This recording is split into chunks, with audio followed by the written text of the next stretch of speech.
What happens when millions of ordinary people online decide to take on Wall Street and actually win? In January 2021, a ragtag group of Reddit traders turned a sleepy video game retailer into the center of the biggest short squeeze in modern history. Hedge funds lost billions, trading apps froze, Congress held emergency hearings, and for a few chaotic days, it felt like Reddit had broken the market.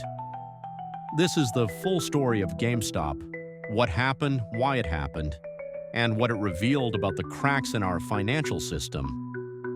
GameStop was a struggling brick-and-mortar video game retailer. By late 2020, many big investors believed it was doomed, so they shorted the stock, and not just a little bit.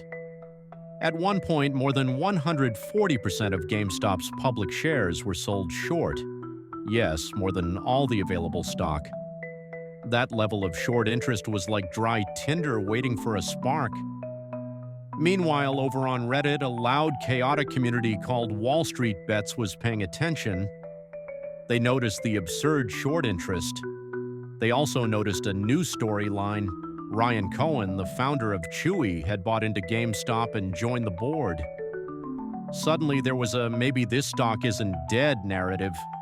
And then came one person who became the face of it all, Keith Gill, better known as Roaring Kitty on YouTube and Deep F Value on Reddit. He wasn't screaming into a mic or hyping mindlessly.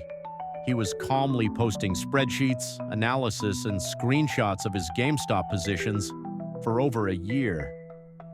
Slowly, his conviction became a rallying cry. The stage was set. Mid-January 2021, the stock begins to climb. By January 22nd, trading volumes explode. By the 27th, GameStop is swinging hundreds of dollars a share. Options trading goes wild.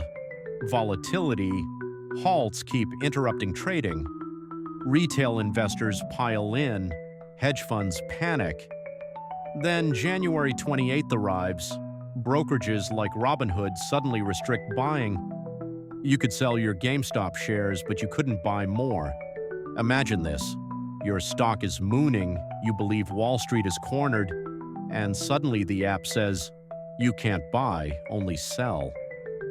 That felt like betrayal, and instantly, outrage exploded across social media and even in Congress. But why did Robinhood do it? The answer wasn't politics, it was plumbing. Every stock trade doesn't settle instantly.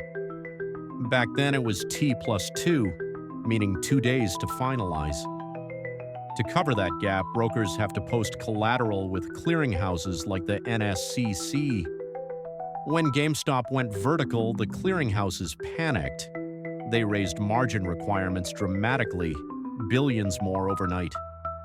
Robinhood couldn't meet those demands without raising new money, so it hit pause.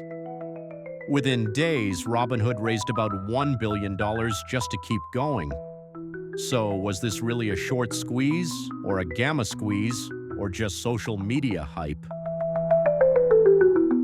The SEC later concluded, yes, short covering and options hedging played a role, but the main driver was simply a massive wave of retail buying fueled by social media.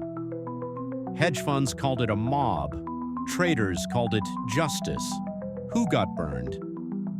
Melvin Capital, one of the biggest short players, lost around 50% of its value that month. Billions vanished. Who gained? Some early retail traders made life-changing money, but a lot of latecomers bought at $300 and lost everything when the stock fell back down. This was not a fairy tale where everyone wins. Platforms like Robinhood also took heat.